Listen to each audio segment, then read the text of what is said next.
হেই everyone, আজকে আমি আপনাদের সাথে এমন একটি এআই এর সাথে পরিচয় করিয়ে দিব যেটি আপনাদের লাইফ হয়তো চেঞ্জ করেও দিতে পারে, আপনার স্টুডিওকে আরো আকর্ষণীয় করে দিতে পারে। আমরা এখান থেকে চলে যাব Google Chrome browser and Chrome ব্রাউজারে। সেখান থেকে সার্চ বক্সে গিয়ে টাইপ করব আইডিওগ্রাম এআই, এটা লিখে সার্চ করব আমরা। এরপর আপনাদের যে সাইটে নিয়ে আসবে ওই সাইটে প্রবেশ করবেন, আর এই সাইটের লিংক আমি কমেন্ট বক্সে দিয়ে রাখছি, ওখান থেকে আপনারা ডাইরেক্ট চলে যাবেন। এন্ড একটু ওয়েট করুন, একটু সময় নেবে। এই যে আইডিওগ্রাম এআই এর কিন্তু আমরা হোম পেজে চলে এসেছি। আর আপনাদের যদি এরকম না দেখে, আপনারা এটা এই সাইটে আপনারা একটি অ্যাকাউন্ট করে নেবেন, জাস্ট জিমেল আইডি বসিয়ে এই অ্যাকাউন্টটি করে নেবেন। এরপর আপনাদের যেটি করতে হবে, এখান থেকে প্লাস আইকনে ক্লিক করবেন, আর এখান থেকে আপনাদের একটি প্রম্পট দিতে হবে, যেটি আমি ভিডিও ডিসক্রিপশনে দিয়ে রাখছি। ওটি আপনারা কপি করে এখানে বসিয়ে দিবেন।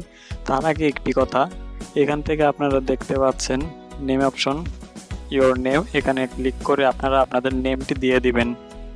এরপর একটু নিচে স্ক্রল ডাউন করে আসতে হবে। নিচে আসলে দেখবেন রেশিও লেখা, রেশিও আপনারা সিলেক্ট করে দেবেন।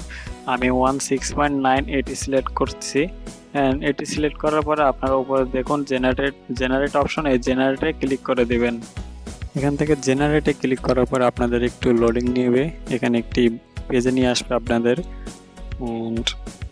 একটু লোডিং নেবে। আর আমার চ্যানেলে যদি আপনারা নতুন হয়ে থাকেন, আমার ভিডিও যদি ভালো হয় তাহলে অবশ্যই like, comment, share and subscribe করবেন। এখানে দেখুন ব্ল্যাক অ্যান্ড হোয়াইট চলে এসেছে। আপনাদের ফাইনাল রেজাল্ট পাওয়ার জন্য একটু অপেক্ষা করতে হবে, তো আমি অপেক্ষা করছি। আমাদের কিন্তু ফাইনাল রেজাল্ট চলে এসেছে। আপনারা চাইলে এখান থেকে ফটোগুলো দেখতেও পারেন, আবার ডাউনলোড করে আপনারা ইউজ করতে পারেন। তো আজকের ভিডিওটি এই পর্যন্ত। ভিডিও যদি ভালো লাগে তাহলে অবশ্যই like, comment, share and subscribe করবেন, আর আমার সঙ্গে থাকবেন। সবাই ভালো থাকবেন, সুস্থ থাকবেন। আল্লাহ হাফেজ। দেখা হচ্ছে পরবর্তী কোনো এক ভিডিওতে।